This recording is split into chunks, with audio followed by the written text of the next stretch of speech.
제가 이 말씀이 얼마나 중요한지를 초기 문집에 있는 말씀을 인용문을 통해서 여러분에게 좀 강조를 드리겠습니다. 이 기별들을 바르게 이해하는 것은 매우 중요한 일이다. 모든 영혼들의 운명이 이 기별을 받아들이는 태도에 달려 있다라고 했습니다. 어, 이 모든 영혼들의 운명 속에는 우리 사랑하는 가족들, 또 이웃들, 또 세상의 많은 사람들, 뭐 그 사람들만 해당되는 것이 아니라 오늘 말씀을 오늘 저도 전하고 또 듣는 여러분의 운명 또한 이 말씀을 받아들이는 태도에 달려 있다 그랬어요. 모든 영혼들이라고 했습니다. 누구도 예외가 없습니다. 그러므로 이 세천사의 기별을 여러분들이 마음속에 깊이 새기시고 이해하시고 또 요한계시록 1장에도 말씀했습니다만 이 말씀을 듣고 또 어, 그 말씀을 따라 지켜 행하는 자가 복이 있다고 말씀하신 그 축복을 이 시간들을 통해서 누리시게 되기를 간절히 서두에 소망합니다. 저는 이 세천사의 기별 가운데 특별히 몇 시간을 세천사는 누구인가에 대해서 좀 더 집중해서 말씀을 드리려고 합니다. 좀 정체성에 대해서 좀 더 초점을 맞춰 보려고 하는데요. 물론 메시지와 미션, 우리 특별히 제칠한식 예수재림교회의 정체성, 기별, 사명이 세천사의 기별 가운데 들어 있어요. 그래서 기별과 사명에 있는 말씀도 또 시간이 되는 대로 좀 살펴보겠습니다만 주로 정체성을 좀 살펴보기를 원합니다. 그렇다면 이 모두의 운명을 결정지을 그리고 운명을 바꾸어 줄 그 기별을 전하는 천사들은 누구인가? 새 천사의 기별은 이렇게 시작합니다. 또 보니 다른 천사가 공중에 날아가는데 땅에 거주하는 자들, 곧 혹은 자들과 모든 민족과 종족과 방언과 백성에게 전할 영원한 복음을 가졌다. 이렇게 말씀을 합니다. 매우 매우 중차대한 사명이죠. 그렇죠? 그 메시지이고 그리고 그 메시지를 전하는 여기 천사가 등장합니다. 그렇다면 여러분, 새 천사는 누구입니까? 제가 마이크를 켜고 말씀해 보시라고 한다면 아마도 여러분들은 전부 우리요라고 대답을 하실 것입니다. 제가 여러 차례 이 말씀을 전하면서 이 말씀을 듣는 분들에게 물었을 때 대체적으로 나온 대답이 그렇습니다. 우리요. 여러분, 우리가 아니라고 하자니 다른 답은 별로 없어 보입니다. 그래서 뭐 정답입니다. 그렇죠? 배운 대로라면 또 우리여야 돼요. 근데 또 우리라고 하자니 또 천사답지는 않고 기별을 전하기는커녕 또 기별 속에 살지도 못하고 방황하고 있기 때문에 이 천사라고 하기가 상당히 좀 부담스러운 건 사실입니다. 근데 이 성경에는 특별히 요한계시록에는 이 새 천사만 등장하는 것이 아니라 요한계시록 18장에 보니까 또 다른 천사가 등장해요. 흔히 뭐 넷째 천사라고도 이렇게 부르는데 도대체 그들은 누구냐 이것입니다. 여러분이 볼 때 뭐 넷째 천사도 있었나? 뭐 이렇게 생각이 드실 수도 있겠어요. 어쨌든 저희가 시간과 기회가 되는 대로 계속해서 성경적으로, 역사적으로, 예언적으로 좀 살펴보기를 원합니다. 제가 이 새 천사가 누구인가 이 정체성에 대한 말씀을 집중해서 좀 드리는데 그 말씀을 드리면서 여러분에게 질문을 하나 드리겠습니다. 여러분은 메시지가 중요하다고 생각하십니까? 아니면 메신저가 중요하다고 생각하십니까? 이건 여러분이 좀 대답이 좀 다 다를 수 있겠어요. 괜찮습니다. 물론 이 강의가 이렇게 인터랙티브하지 않기 때문에 조금 답답한 면이 있습니다만, 그러나 뭐 여러분이 이렇게 말씀하시는 소리가 저한테 들립니다. 어떤 분은 메시지요, 어떤 분은 메신저요 이렇게 대답을 하실 텐데, 사실은 제가 드린 질문 자체는 질문이 올바르지 않습니다. 왜 이 질문을 드렸느냐? 이 질문의 목적은 여러분이 그동안 혹시 메시지만 중요하다고 생각하셨다면 메신저가 중요하다는 걸 한 번쯤은 생각해 보시라고 제가 질문을 드렸어요. 사실 그동안 우리 교회에서 세천사의 기별에 대해서 얘기를 나누면서 세천사가 누구인지에 대한 말씀을 사실은 깊이 있게 다루지는 않은 것 같습니다. 우리는 어디에 좀 집중을 했냐면 그 기별에 좀 집중을 했어요. 메시지가 뭐냐? 예. 근데 여러분, 이 세천사의 기별, 넓게는 요한계시록에서 말하는 이 세천사가 누구인지를 이해하는 것은 대단히 중요합니다. 이 메시지와 메신저 이 두 의미를 이해하는 것은 대단히 중요합니다. 왜냐하면 여러분이 메시지가 그동안 중요하다고 생각하셨고, 그게 전부다라고 생각하셨다면 그 메시지가 어디에서 나오는지를 다시 한번 생각해 봐야 합니다. 여러분, 메시지는 어디서 나와요? 메신저에서 나옵니다. 메시지가 메신저 안에 들어 있어요. 그렇죠? 메시지는 메신저에게서 나옵니다. 이걸 여러분이 좀 꼭 기억하셨으면 좋겠어요. 어떤 사람은 말은 잘하고 기별은 참 잘 전하는데 그 기별 전하는 사람의 삶과 됨됨이와 이 성품, 뭐 행동 이런 것들이 뒷받침되지 못하다 보니까 그 메시지가 참 힘이 없는 경우를 우리는 보게 됩니다. 그렇죠?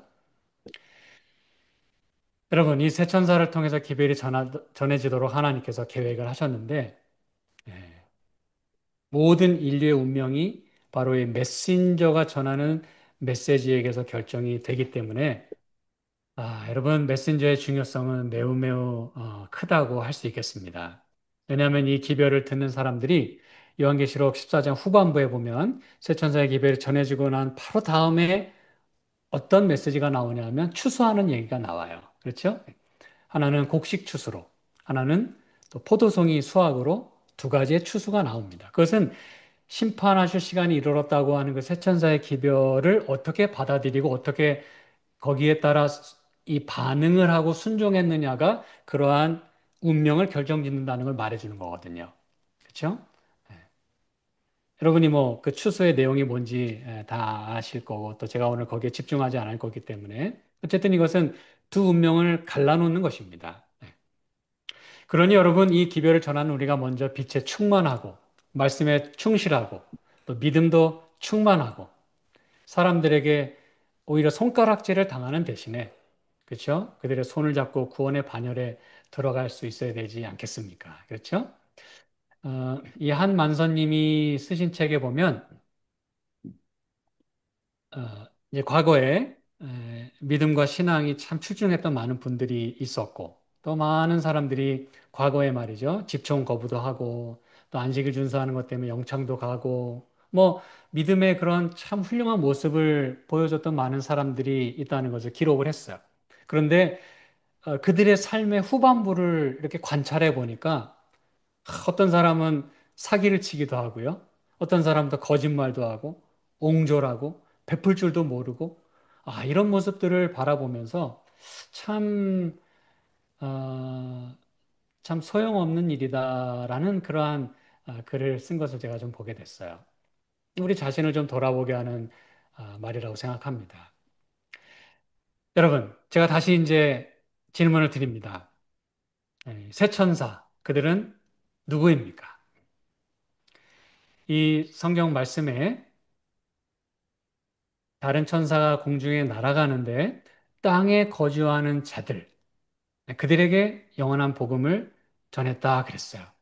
그러므로 우리가 이 첫 번째 새 천사의 기별에 나오는 첫 번째 이 단락을 통해서 확인할 수 있는 것은 새 천사는 적어도 누구는 아니어야 하냐면 땅에 거주하는 자들은 아니어야 합니다. 그렇죠?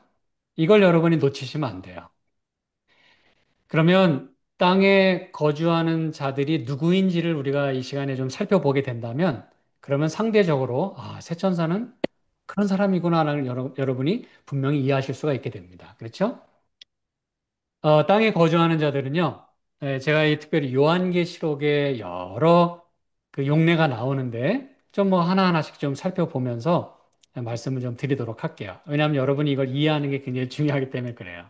세천사가 누구인지를 아는 것도 중요하지만, 이 요한계시록 이 세천사의 기별이 전해지는 이때에 땅에 거주하는 자들에게 이 말씀을 전한다고 했기 때문에 그들을 이해하는 것은 대단히 중요합니다. 네. 왜냐하면 적어도 그들은 아니어야 하기 때문에 그래요. 그러면 요한계시록 이 3장에 보니까 내가 나의 인내의 말씀을 지켰은즉 내가 너를 지켜 시험의 때를 면하게 하겠다는 말씀을 함과 동시에 이는 장차 온 세상에 임하여 땅에 거하는 자들을 시험할 때라 그랬어요. 어쨌든 땅에 거하는 자들은 저와 여러분을 포함해서 여러분을 일단은 제외시키시면 안 됩니다. 저와 여러분은 다 지금 땅에 있어요. 그렇죠? 땅에 거하고 있습니다. 그리고 어떤 경우는 아직은 내가 새 천사로서 활동하지 못하고 있다면 우리는 다 현재 땅에 거하는 자들에 속하는 사람들이에요. 다 시험을 당하겠다 그랬어요. 그러면서 6장에 또 보니까 다섯째 인을 떼실 때 상황을 이야기하면서 제단 아래에 있는 영혼들이 울부짖습니다. 대주제요. 땅에 거하는 자들을 심판하여 우리 피를 갚아주지 아니하시기를 어느 때까지 하시려나이까? 이 말씀을 통해 볼 때, 땅에 거하는 자들은 지금 하나님 말씀을 전하는 자들을 뭐 했던 사람들이라는 걸 알 수 있어요? 여기 위에 다 읽진 않았습니다만 그들이 가진 증거로 말미암아 죽게 했던 사람들이라는 걸 알 수가 있어요. 그렇죠? 한마디로 새 천사의 기별을 전하는 자들을 죽게 한 그러한 사람들. 그래서 그들은 지금 어떻게 신원을 요청하냐면 이 땅에 거하는 자들을 좀 심판해 달라. 이렇게 하나님께 지금 요청하고 있습니다. 그렇다면 땅에 거하는 자들은 하나님의 백성을 핍박하는 세력이구나. 여러분이 단방에 이해하실 수 있게 됩니다. 그렇죠?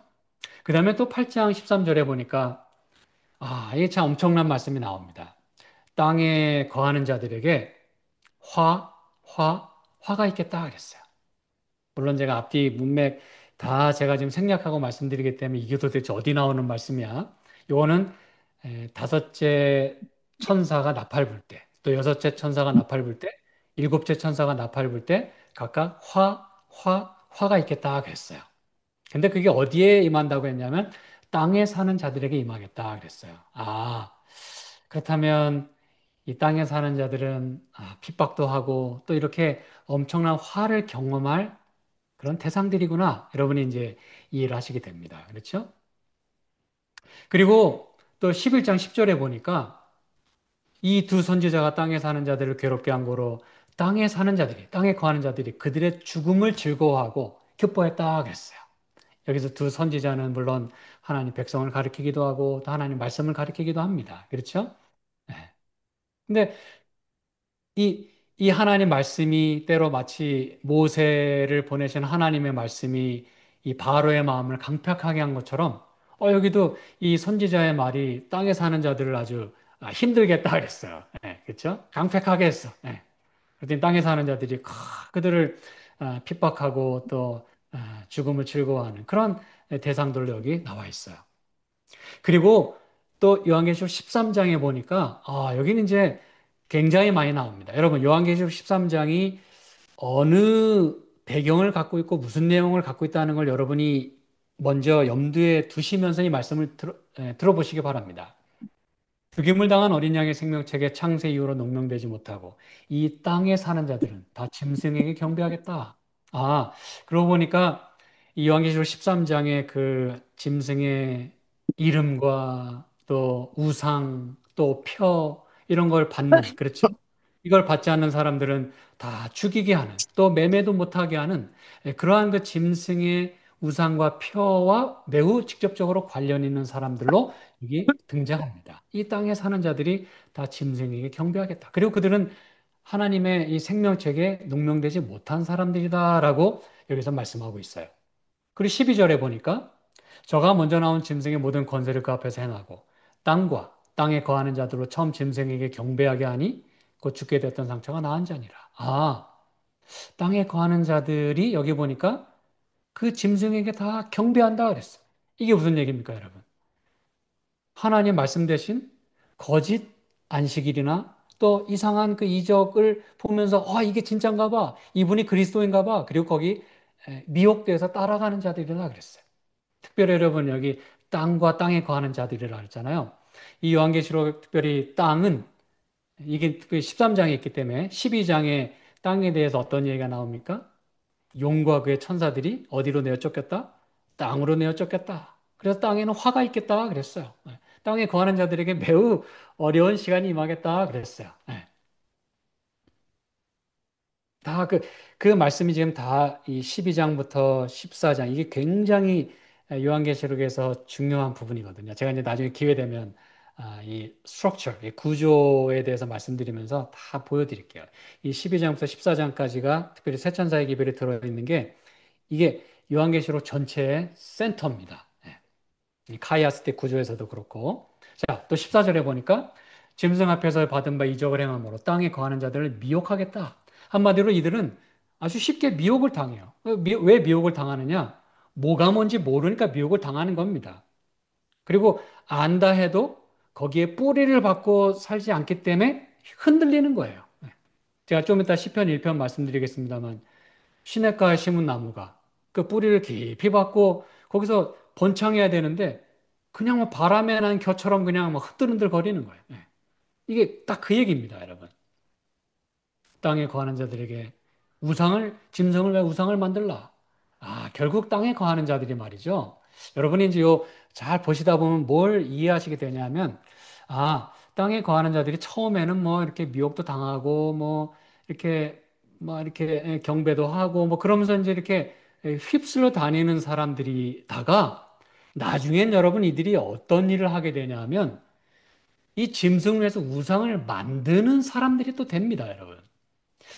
이걸 여러분이 잘 생각하셔야 돼요. 근데 제가 맨 처음 말씀드린 대로 저와 여러분이 지금 새천사의 기별을 이해하지 못하거나 새천사로서 기별을 전하지 않고 있다면 저와 여러분이 예외 없이 땅에 거하는 자들 속에 속해 있음을 절대로 잊으시면 안 됩니다. 여러분이 아무것도 안 하면서 저는 땅에 거하는 자들 아닙니다, 목사님. 저를 어떻게 보고 말씀하십니까? 제가 수십 년 예수 믿었고 이 재림교회에서 아주 잔뼈가 굵은 사람인데 천만의 말씀입니다. 어느 누구도 예외 없어요. 이 운명을 결정짓는 이 기별은요. 그렇기 때문에 운명을 결정짓는 것이에요. 뭐 기분이나 뭐 과거의 경력 아무 소용 없습니다. 지금 내가 이 말씀을 어떻게 받아들이고 이 말씀대로 사느냐, 살아내느냐. 지금 내가 올바른 길을 걷고 있지 않고 뿌리를 내리지 않으면 여러분 환란 때 여기 이제 13장 제가 자꾸 강조 드리는 이유가 13장에서 거의 모든 게 결정되거든요. 여기서 결정됩니다. 그래서 13장 그 짐승의 피 얘기가 나온 바로 다음 14장 1절에 그 시온산에 14만 4천이 서게 되는 거예요. 그러기 전까지는 바로 이 13장에 저와 여러분이 있는 겁니다. 여기서 어떻게 하느냐가 결정되는 거예요. 이거 굉장히 심각하고 매우 밀도 높고 하나님께서 지금 이렇게 집중해서 말씀을 하고 계시는 거예요. 그 다음에 17장에 보니까 땅의 임금들도 그와 더불어 음행하였고 땅에 사는 자들도 그 음행의 포도주에 취하였다. 여기 보니까 그 사단의 미혹에 그렇죠? 또 짐승의 그런 거짓 가르침에 그냥 이렇게 다 그냥 넘어가는 거예요. 근데 어떤 경우는 몰라서 넘어가기도 하지만 어떤 경우는 손해를 보지 않기 위하여 넘어가기도 합니다. 그렇죠? 많은 경우 이 신앙의 타협이라는 게 여러분 굉장히 무섭잖아요. 땅에 사는 자들이 그들의 그 캐릭터 자체가, 삶 자체가, 운명 자체가 계속 그 길을 걸어가다 보니까 이제 그냥 취하게 되는 거예요. 처음에 뭐 이렇게 맛을 볼 수 있겠죠. 이건 뭐지? 이건 뭐라 그랬지? 한번 좀 이건 어떤가? 하나님이 내 기도 잘 안 들어주시고 뭐 별 차이 없으니까 뭐 하나님 말고 다른 분 없어요. 그리고서 이제 뭐 기웃기웃거리다가 이렇게 맛을 한 번씩 보다가 결국은 취하게 된다 그 얘기입니다, 여러분. 여러분 절대로 진리를 두고 기웃기웃거리지 마세요. 여러분이 지금까지 들어온 기별 확신하지 못하신다면 확신이 들 때까지 그냥 파고 드십시오. 그게 요한계시록 1장에서 예수님이 직접 말씀하시는 이 말씀을 듣고 그 말씀대로 행하는 자, 지키는 자. 예수님이 왜 그 맨 서두에 그 말씀을 하셨는지를 기억하셔야 합니다. 기웃기웃거리지 마시고 그냥 흔들리지 마세요. 모르겠으면 알 때까지 목숨 거세요. 아는 분에게 전화하고 가르쳐 달라고 하고 그렇지 않으면 음행의 포도주에 취하게 돼 있어요. 그리고 17장 8절에 말씀합니다. 땅에 사는 자들이 창세 이후로 그 이름이 생명冊에 기록되지 못한 자들이라 하셨어요. 그렇죠? 무서운 말씀입니다, 여러분. 이 요한계시록 17장은 무슨 배경인지 아시죠? 이제 그 음녀 바벨론이 서서히 이제 멸망의 길로 들어가다 18장에서 드디어 완전히 망해버려요. 그런데 땅에 사는 자들이 우리가 분명히 확인한 대로 영원한 복음을 듣습니다. 그렇죠? 그 말씀을 여러분이 꼭 기억하셔야 돼요.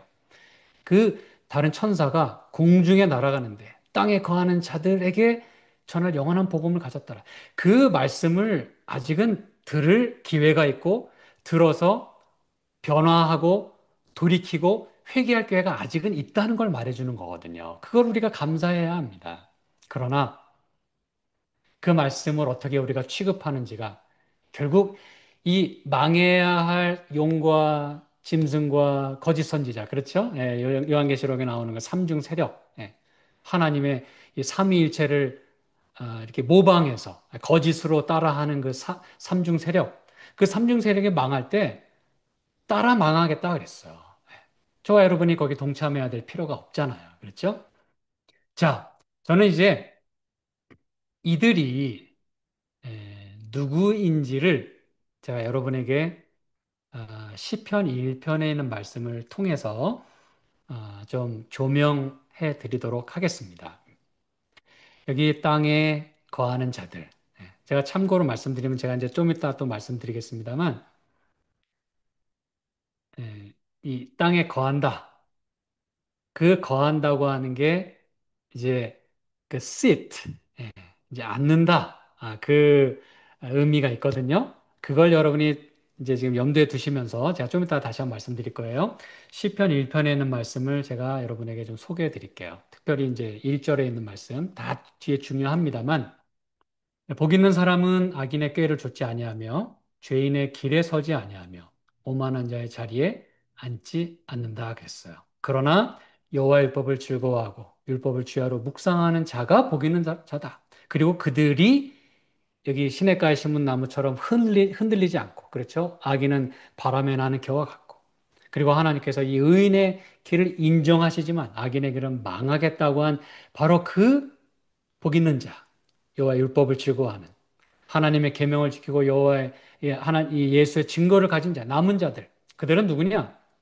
적어도 악인의 꾀를 좇지 않고 죄인의 길에 서지 않고 오만한 자의 자리에 앉지 않는다 그랬어요. 제가 여기서 이 자세한 말씀 다 설명해 드리진 않겠고요. 여기서 꾀를 좇는다, 선다, 앉는다 이 부분만 이 동사들만 좀 제가 여러분에게 소개해 드릴게요. 악인의 꾀를 좇는다고 할 때는 이것은 walk의 뜻입니다. 같이 걸어가는 거죠. 그렇죠? 그래서 성경에 그 동행한다라고 하는 게 완전의 의미가 있어요. 앞으로 또 계속해서 말씀 나눌게요. 그 길을 걸어가다 보면 거기에 이제 서게 됩니다, 여러분.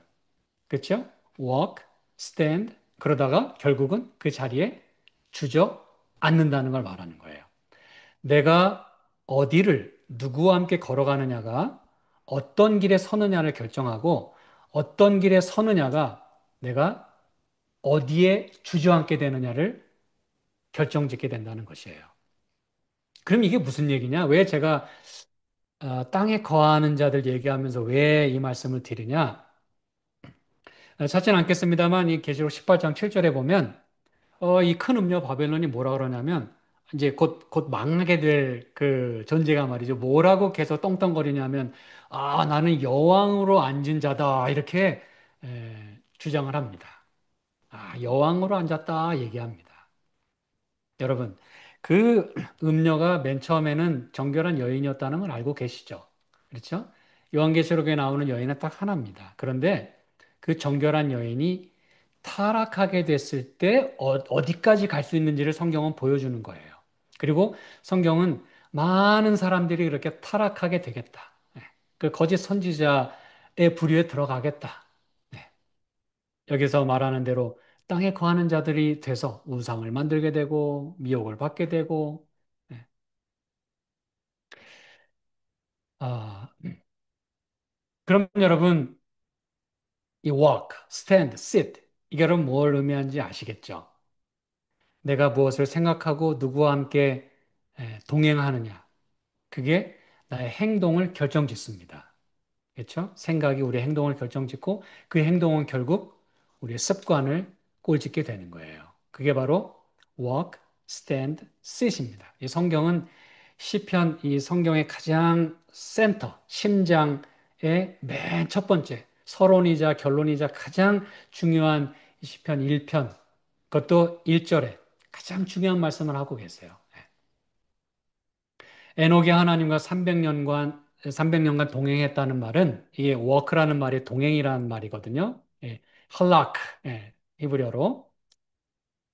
이 에녹이 하나님과 동행했다는 건 악인의 꾀를 쫓는 대신 하늘을 사모하고 하늘 생각을 많이 했다는 걸 말해줍니다, 여러분. 그렇죠? 그런데 그러한 모습을 성경은 그가 완전하다라고 말하는 거예요. 그가 뭐 품성이 뭐 죄가 하나도 없고 뭐 모난 게 하나도 없어서요? 아니요. 하나님과 동행하면 그게 완전한 거래요. 노아도 마찬가지고 네. 똑같은 표현을 씁니다. 네. 이것이 성경이 말하는 완전이에요. 탐임이라고 하는. 네. 그죠? 그 완전은 바로 할락, 동행이란 말과 사실은 동의어인 것이죠. 그리고 영감의 글에 보면 그런 그가 하늘과 얼마만큼 거리를 두고 살았다고 나온지 혹시 여러분 읽어보신 분 기억하십니까? 에녹의 이 삶이 하늘과 더불어 딱 한 발자국 차이였다 그랬어요, 여러분. 저는 참 그 말씀이 너무너무 참 소중하고 참 고맙기도 하고 부러워요. 네. 하나님께서 하늘로 데려가시기 전에 에녹이 하나님과 동행했다고 했을 때 여러분, 그 정도 되면 정말, 아무리 하늘에 계신 하나님이라 할지라도 하나님과 손잡고 이렇게 동행할 수 있지 않겠습니까? 한 발자국 차이니까. 그렇죠? 아, 천국과 한 발자국 사이로 이 땅에서 살았던 에녹. 그가 바로 세천사였음을 우리는 잘 압니다. 그렇죠? 네. 우리는 그 유다서에서 이 에녹이 또 예수님의 그 재림에 대해서 언급한 걸 우리가 보게 돼요. 에녹은 여러분 당대의 세천사였습니다. 그가 전한 기별이 현대 기별이었어요. 여러분이 이걸 잘 생각하시면 좋겠어요. 그러므로 우리가 무엇을 생각하고 무엇을 따라 하느냐가 결국 의인의 트랙을 걷느냐, 악인의 트랙을 걷느냐를 결정하게 된다는 것이에요. 그렇게 되면 거기에 눌러 앉게 되는 것입니다. 여러분, 새가 머리 위에 이렇게 똥을 싸고 지나가는 것은 막을 수가 없어요. 그렇죠? 기분은 좀 나쁘죠. 근데 어떻게 보면 막을 수가 없어요. 지나가면서 똥 싸고 지나가는 거. 근데 그 새가 내 머리에 둥지를 트는 건 막을 수 있습니다, 여러분. 그리고 막아야 합니다. 눈으로 들어오는 그리고 머릿속으로 상상이 되는 그 어떤 것들은 때로 이거 오로매릭 이렇게 들어와요. 생각이 들어요. 그거 어쩔 수 없습니다. 그러나 거기에 집중하고 묵상하고 주목하고 탐닉하고 즐기면 죄를 짓게 되는 거예요. 그리고 결국은 그러다 보면 나의 운명이 결정되는 것입니다. 그러므로 여러분 새천사의 기별은 운명을 결정하는 메시지예요. 누구와 동행해야 되냐? 누구를 바라보고 살아야 되느냐? 네. 땅이냐? 하늘이냐? 그렇죠? 남은 자손들로서 여러분 하나님의 계명과 예수의 증거를 가지고 거기에 머물러 살아야 합니다, 여러분. 사단은 그런 자들과 싸우려고 하는 거예요. 사단은 아무랑 싸우지 않습니다, 여러분. 그들이 뭐 대단해서요? 대단하게 뭐가 대단합니까? 훅 불면 다 넘어질 존재들이죠. 그러나 그들이 가진 무엇 때문에? 그 메시지. 그렇죠? 그리고 그 메시지가 그들의 삶을 주관하고 살고 있기 때문에 사단이 어떻게 할 수가 없는 거예요. 그러니까 그냥 계속 건드리고 찌르고 그냥 넘어뜨리고 그냥 그 안달이 난 겁니다. 그들과 싸우려고 바다 모래 위에 서 있는 겁니다, 여러분. 우리가 자칫 이 재림교회를 다닌다. 또 뭐, 나는 뭐, 이 사천사 기별 다 알고 있어요. 뭐, 그거 아이고, 뭐, 교회 다닌다고 사단이 다 벌벌 떠는 게 아닙니다, 여러분. 오히려 자칫 잘못하면 사단의 아군이 될 수가 있어요. 제가 그와 관련된 이 인용문들도 있지만 제가 생략을 했습니다. 네. 여러분, 참된 교회 안에서 사단의 생각을 갖고 악인의 길을 걷는 성도들이야말로 가장 무서운 적입니다, 여러분. 가장 무서운 사람들이에요. 네. 교회 안에서 직분을 갖고 있지만 일하지 않고 오히려 방해를 놓는 사람들이 있어요. 여러분이 기억할 것은 알곡과 가라지는 초반에 결정되지 않아요. 마지막까지 남겨두기 때문에 조심해야 하는 겁니다. 누가 뭘 조심해야 돼요? 저와 여러분이 각자가 스스로 조심해야 돼요. 내가 지금 가라지일 수도 있습니다. 여러분. 마지막에 가서 결정이 됩니다. 그러나 어떠한 삶을 살아가느냐가 결국은 결정 짓겠죠. 그렇죠. 그러나 지금은 드러나지 않기 때문에 모르는 것뿐이에요. 우린 조심해야 합니다. 그러므로 여러분 말씀에 비추어 살면서 내 길이 지금 어느 트랙을 걷고 있는지를 날마다 살피는 가운데 잘못된 길이라고 생각이 들면 판단이 들면 기꺼이 잘못했다고 미안하다고 얘기해야 합니다. 그리고 하나님께 회개해야 합니다. 성령께서 반드시 도우실 거예요. 여러분 돌아서야 합니다. 그게 회개고 이 세천사의 기별의 회개가 얼마나 중요한지 여러분은 앞으로 뭐 제 영상도 그렇고 뭐 제 영상이 아니더라도 많은 말씀들을 통해 보면 이 세천사의 메시지 가운데 회개가 얼마나 중요한 부분을 차지하고 있는지 여러분이 아시게 될 거예요. 네. 굉장히 중요합니다. 올바른 틀을 걷고 있지 않는다고 생각이 드시면 그건 하나님의 역사예요. 성령의 역사입니다. 그렇거든 빨리 돌이키십시오. 저도 예외가 아니에요. 안전하지 않습니다. 네. 매 순간, 매일 점검해야 돼요. 네. 그러나 감사한 것은 아까 말씀드렸지만 우리의 아직 운명이 결정되어지지 않았어요. 심지어 땅에 사는 자들의 운명도 아직은 결정되지 않았어요. 기회가 있어요. 아직 은혜의 시기입니다. 그렇기 때문에 지금 그들에게도 영원한 복음이 전해진다라고 말씀하고 있는 것이에요. 참 감사한 일이죠. 그렇죠? 그러나 죽었던 상처가 나은 자를 이상히 여기면서도 따르고 말이죠. 호기심에. 또는 뭐, 이 교회 내가 진짜 막 기분 나빠서, 막 그냥 억하심정에 막 다른 거 일부러 막 찾고, 그런 사람들 많거든요. 조심해야 합니다. 네. 기분 따라 그냥 하다가는 큰일 납니다. 그러다 보면 그 짐승의 뜻에 굴복하게 되고, 그 자리에 함께 들어 눕게 돼요. 그게 바로 앉는 것입니다. 그게 바로 이 자리에 앉는다는 거예요. 그리고 그게 바로 땅에 거한다는 뜻입니다. 네.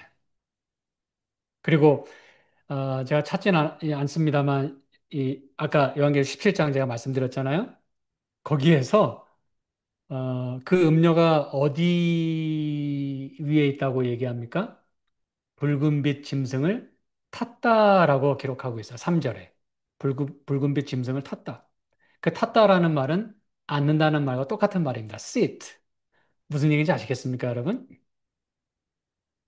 결국 어디에 앉게 되냐 하면 붉은빛 짐승 위에 앉게 된다. 그걸 말하는 거예요. 그 멸망으로 들어가는 그들 위에 앉게 된다 그랬어요.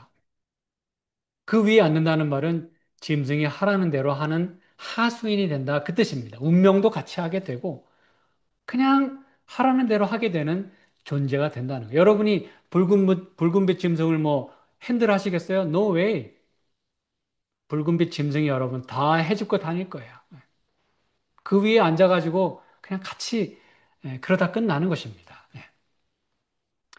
자, 그러면 이제 이 요한계시록에서 말하는 그 땅에 거하는 자들을 살펴봤어요. 그러면 영감의 글은 땅에 거주하는 자들을 뭐라고 표현하고 있을까?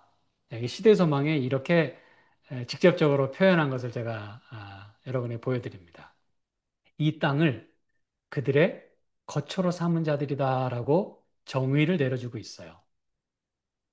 땅에 거하는 자들은 단순히 그냥 우리가 지금 땅을 짚고 살고 있잖아요. 예? 땅을 딛고 살고 있잖아요. 이 그 얘기가 아니라 이 땅을 나의 영원한 거처로, 영원한 집으로, 영원히 살 사람처럼 사는 사람들이 땅에 거주하는 자들이다라고 얘기를 합니다. 여러분, 세천사의 기별은 이 땅, 즉 바벨론에서 나오라고 마지막 경고를 외치고 있는데 나오기는커녕 그 땅에 그냥 주저앉는다는 걸 말하는 것이에요. 예. 하늘, 이 본향을 전혀 그리워하지 않는 겁니다. 왜? 여기가 좋사오니 그러는 거예요. 예. 여기가 좋사오니 초막을 짓고 이걸 지금 말해주는 거예요. 예. 지금 여기 너무나 살기 좋아요. 우린 조심해야 합니다, 여러분. 예. 찾진 않습니다만 출애굽기 1장에는 우리가 요즘 교과 시간에 출애굽기 공부하잖아요. 근데 그들은 애굽에 사실은 임시로 왔었어요. 그렇죠? 양식을 구하러 왔어요. 근데 그들이 거기에 정착을 하게 됩니다. 네. 원래 다시 가나안으로 돌아갔어야 됐는데 그게 하나님 뜻이었거든요. 근데 그들이 애굽에 눌러 앉았어요. 왜요? 그 고센 땅이 너무 좋았어요. 돌아가고 싶지 않았어요. 그러다가 몇 년이나 있었어요? 430년을 있었습니다. 그러다가 뭐 거기서 뭐 룰루랄라 하면서 430년 보냈어요? 아니요. 눌러 앉고 살다 보니까 뭐가 됐어요? 그 땅의 노예가 됐어요. 여러분. 노예가 됐어요. 하나님은 그래도 그들을 사랑하셔서 출애굽을 시키시려고 그 가진 노력을 다 하신 겁니다. 요즘 우리가 그거 공부하고 있잖아요. 그렇죠? 네. 그들에게 출애굽이 필요했다면 오늘 우리에게는 탈바벨론이 필요한 사람들입니다, 여러분. 내 백성아 거기서 나와라. 부요할수록 여러분 하늘을 사모할 수가 없습니다. 잘 아시잖아요. 그렇죠? 라우디게아 교회 특징이 뭐예요? 난 부요하다. 부족한 게 없다. 여러분 참 듣기 좋은 말이지만 매우 매우 무서운 말입니다. 네. 부족한 게 없대요. 그러다 보니 주님을 필요로 할 수가 없는 것입니다. 여러분 이 땅에 거주하는 자들, 이들의 운명이 우리가 살펴보는 말씀 가운데 다 나오는 거예요. 그렇죠? 자, 그렇다면 그러면 새 천사가 땅에 거주하는 자들이 아니라면 그들은 도대체 어디에 거주하는 자들이어야 한단 말입니까, 여러분? 이 요한계시록 13장 가장 그 두드러지게 말씀한 이 요한계시록 13장에 그 해답이 들어 있어요. 땅에 거하는 자들이 아니라면 그리고 그들과 반대되는 자들이라면 도대체 그들은 누구냐? 어디에 거하는 자들이냐? 제가 보여드립니다. 짐승이 입을 벌려 하나님을 향하여 회방하되 그의 이름과 그의 장막 곧 하늘에 거하는 자들을 회방했다 그랬어요. 여러분 하늘에 거하는 자들을 이 짐승이 회방했다 그랬어요. 여러분 다시 말씀드리지만 이 요한계시록 13장의 짐승의 우상, 표, 이름 이거 안 받으면 막 매매도 못하고 죽게 되는 이 무시무시한 혼란과 핍박의 상황 속에서도 하늘에 거하는 자들 그들이 등장한다는 사실입니다, 여러분. 이건 여러분 참 우리가 너무너무 하나님께 감사해야 될 부분이에요. 그 와중에 하늘 땅에 거주하는 자들이 그냥 막 미혹당하고 막 우상을 만들고 막 거기에 막 동조하고 이러고 있는 판에 하늘에 거하는 자들이 여기 등장합니다. 아, 참 아름다운 말씀이에요. 어, 그럼 이게 무슨 얘기냐? 여러분, 다니엘서에 보면 그 작은 뿔이 그쵸? 하나님을 회방하고 하늘에는 뭐 그쵸? 장막 이런 걸 회방하고 또 뭘 회방한다고 돼 있어요? 막 핍박하고? 성도들이라고 했거든요. 제가 이제 다음 시간에 성도들에 대한 말씀을 좀 드리려고 합니다. 그들이 바로 이 다니엘서와 지금 똑같이 평행절에 여기서 이거 말씀을 하고 있는 거예요. 그 짐승이 그 작은 뿔이 하나님을 향하여 회방하고 비방하고 막 그 모독하고 말이죠. 이 blasphemy 그렇죠. 신성 모독하고. 그런데 그들이 또한 하늘에 거하는 자들을 회방한다. 그러면 여기서 말하는 하늘에 거하는 자들은 도대체 누굽니까? 이들이 진짜 지금 하늘에 거하는 자들을 말하는 거예요?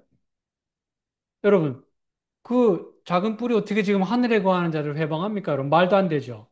하늘에 얼씬도 못 하는데. 요한계시록 12장에 분명히 얘기했잖아요. 하늘에서 두 번 쫓겨났거든요. 하늘에서 한번 쫓겨나고, 그리고 또 한 번 예수님 십자가 사건으로 완전히 땅에 이제 국한됩니다. 그걸 이제 뭐 유다서나 베드로후서 2장에서는 이, 이, 이 심판의 날까지 가두었다 이렇게 표현하는 거예요. 그들은 절대 지금 하늘에 접근할 수가 없어요. 그렇다면 하늘에 거하는 자들은 누굽니까?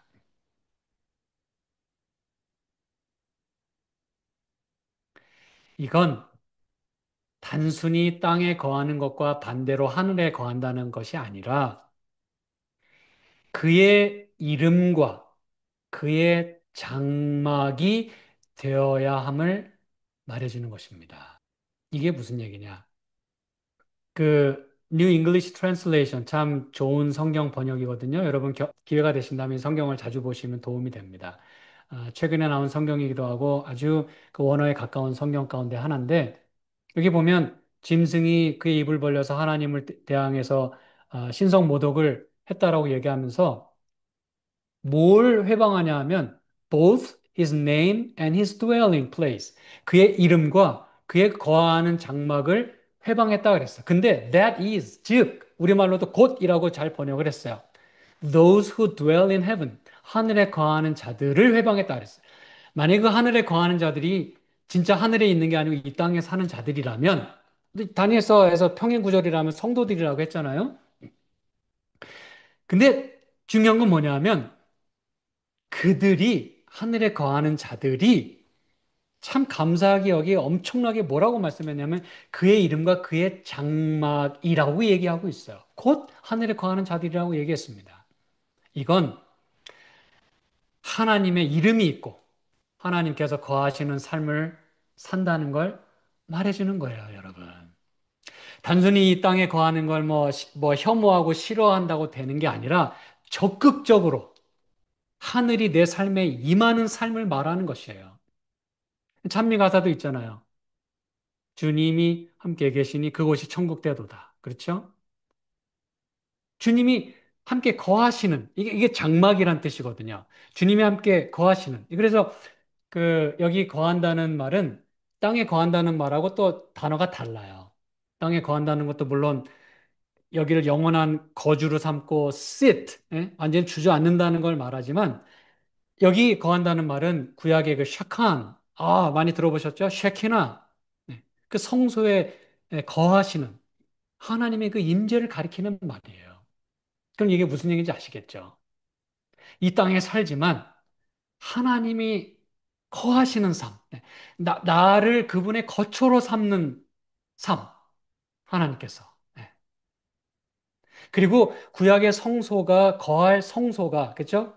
거할 성소를 나를 위해 지라고 하셨잖아요. 그 거할 성소가 하늘의 모형대로 이 지상에 하나님이 세우신 거라면 내 삶이 하늘의 모형이 되는 성소의 삶을 산다는 걸 말해주는 것입니다, 여러분. 그들이 하늘에 거하는 자들이고 그들이 새천사라고 하는 걸 여러분이 기억하셔야 돼요. 그래서 성경에 공중에 날아가는 데라고 표현을 한 것입니다, 여러분. 우리가 진짜 뭐 날아다니는 게 아니라 공중에 날아가는.